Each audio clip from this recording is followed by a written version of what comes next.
Tonight, we are going to talk about something the ancient Egyptians never hid behind closed doors. What did they understand about intimacy that most of us have forgotten? Why did their gods create the universe through desire, and why wasn't anyone embarrassed about it? And here's a question you probably didn't expect.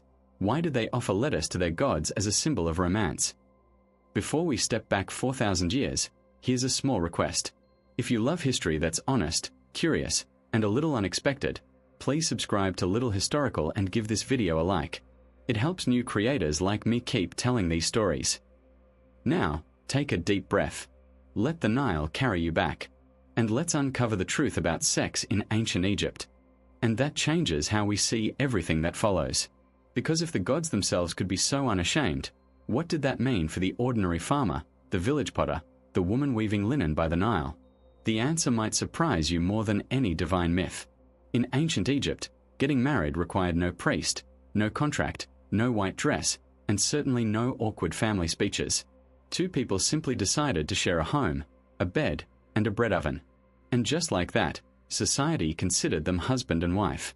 Can you imagine the intimacy of that simplicity? No ceremony to hide behind. Just a quiet, private agreement between two people who looked at each other and said, "Yes, we choose this." But don't mistake informality for coldness. The Egyptians poured their hearts into love notes scribbled on broken pottery, what we might call ancient text messages. One reads, "I will lie down at home and pretend to be sick. Then you will come to see me, and if you come near me, I will get better." Another whispers, "My heart races when I see you coming from the fields. I cannot grind grain. I cannot bake bread. I can only think of your voice." These aren't distant, stiff inscriptions. They are human, warm, and achingly tender. And here is where the tension rises. Because in a society without wedding ceremonies, what kept two people together?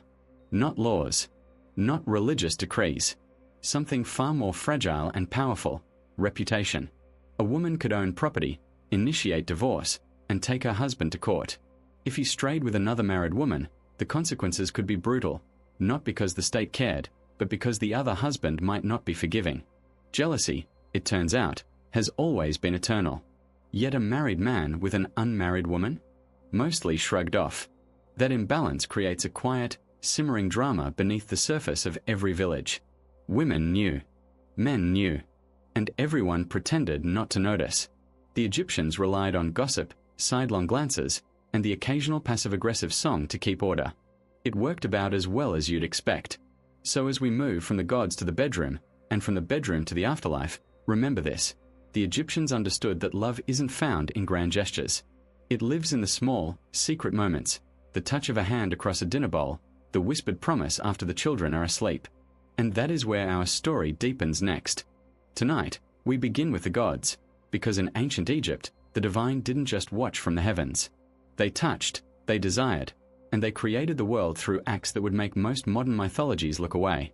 Let's start with Adam, the original owner.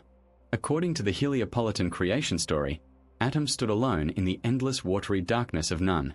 No partner, no divine matchmaker, just himself and an unimaginable need to bring order out of chaos. So what did he do? The texts are surprisingly frank. He engaged in an act of solitary creation, using his own hand to generate the first divine pair, Shhh and Tefnut. The Egyptians didn't flinch at this. They didn't hide it behind poetic euphemisms. They carved it into temple walls and recited it as sacred liturgy. Because for them, desire wasn't a fall from grace. It was the original spark of existence. Can you feel the weight of that? A universe born not from a command, but from an intimate, almost vulnerable act of self-giving. That changes everything about how we understand their culture. Then there is the story that still haunts the imagination, Osiris and Isis. After Osiris was murdered and dismembered by his jealous brother Set, his loyal wife Isis searched the Nile for every piece of her beloved. She found almost all of them, but one crucial part was missing, swallowed by a fish. Most cultures would have called that the end. Not Isis. She crafted a replacement phallus out of gold and magic, revived Osiris just long enough to lie with him, and conceived their son Horus. Think about the intimacy of that moment. A dead god, a grieving goddess, and a single night of resurrection through love. The Egyptians didn't see this as grotesque. They saw it as the ultimate proof that sexuality is life itself, even beyond death. And then there is Minute, the god of fertility, standing eternally at attention in temple reliefs. His statues are unmistakable. One hand holds a flail, the other is raised, and his body leaves nothing to the imagination. Priests offered him lettuce, not because it was a vegetable, but because its upright stalk and milky white sap symbolized exactly what you think. At Min's festivals, people danced, drank, and celebrated the raw power of generation. No shame. No whispered jokes. Just reverence for the force that made the Nile rise and the crops grow. So as we move from the gods to the people, remember, in Egypt, the sacred and the sensual were never enemies. They were lovers. And that changes how we see everything that follows. And that is where our story deepens next. Because after the whispered promises and the shared bed, another question always followed in the darkness. What if a child did not come? Or worse, what if one arrived at the wrong time? The Egyptians, for all their openness about desire, were also fiercely practical. They understood that intimacy carried consequences, and they refused to leave those consequences to chance or the gods alone. So they invented methods that blur the line between medicine and magic, and some of them might make you wince. Imagine a woman preparing a mixture of crocodile dung, honey, and sourdough. She shapes it into a small pessary and inserts it before lying with her husband. The idea was not madness. The dung created a physical barrier, while the honey and fermented dough produced an acidic environment that might have actually slowed sperm. Did it work? Perhaps not reliably, but the fact that they tried tells us something profound. Egyptian women had agency over their own bodies. They were not passive vessels. They were active participants in deciding when life would begin.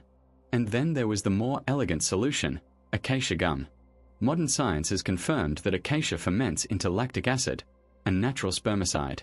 3,500 years ago, Egyptian healers had already written down the recipe. They didn't know why it worked. They only knew that it did. But what if a child was wanted, desperately? Fertility became a battlefield. Women wore amulets of the dwarf god Biz, whose grotesque face and leonine manner scared away evil spirits while guarding the bedroom. They slept with clay figurines of the hippopotamus goddess Taurit, whose heavy breasts and pregnant belly symbolized safe conception and childbirth. And if pregnancy still did not happen, there were rituals that make modern couples seem shy.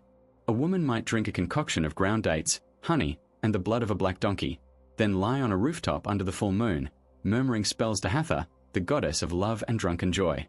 The tension in those moments must have been unbearable. Each month that passed without news was a small death. Each hopeful sign a resurrection. The Egyptians also had a surprisingly accurate pregnancy test. A woman would urinate on 2 bags, one filled with barley, the other with emmer wheat. If barley sprouted, it was a boy. If emmer, a girl. If neither sprouted, she was not pregnant. Modern studies have shown this method works about 70% of the time, because pregnant urine contains estrogen that promotes seed growth. They had no microscopes, no laboratories, but they had centuries of observation and an unflinching willingness to touch, to test, to try. So as we move from the secrets of conception to the mysteries of what came after death, hold on to this thought. The Egyptians did not separate the body from the soul, nor desire from devotion. And in the afterlife, they believed, the bed was not empty. That is where we journey next. That is where we journey next. Because the Egyptians did not believe that death silenced desire.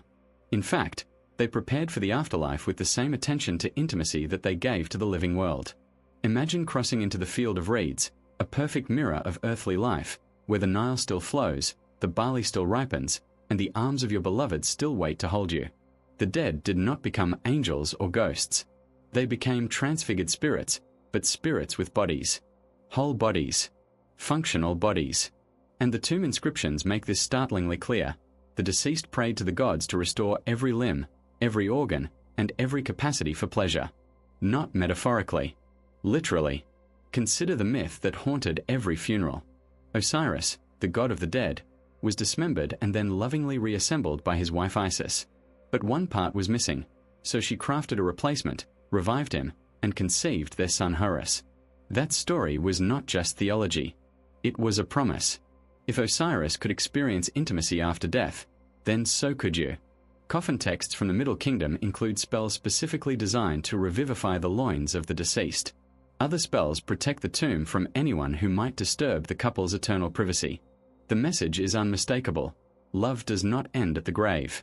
It only changes address. And here is where the tension deepens. The Egyptians built their tombs as eternal houses. Husband and wife were often buried together, their mummies lying side by side in shared chambers. Wall paintings show them embracing, touching, facing one another in poses that are tender, not merely ceremonial. Some tombs even include false doors, spiritual portals through which the soul could return to enjoy offerings of food, drink, and incense, but also, perhaps, to steal a moment with the one they left behind. The priests who performed the opening of the mouth ceremony did more than restore the ability to breathe and eat. They restored the ability to feel. What must it have been like for a widow, knowing that her husband's Ka, his spiritual double, still lingered near the tomb entrance at night? What did she whisper when she brought fresh bread and beer to his chapel? The records do not say, but the silence is louder than any text. The Egyptians did not fear that desire would fade. They feared it would be forgotten. So they carved erotic scenes into the very stone that held their bones. They wrote love spells on papyrus buried with the dead. They packed tombs with amulets of fertility, miniature phalli, and figurines of lovers embracing. Not for this life. For the next one. Because in Egypt, even eternity had room for a shared bed. And as we draw this journey to a close, remember, they did not see the afterlife as a reward for renunciation. They saw it as a continuation of everything that made life worth living.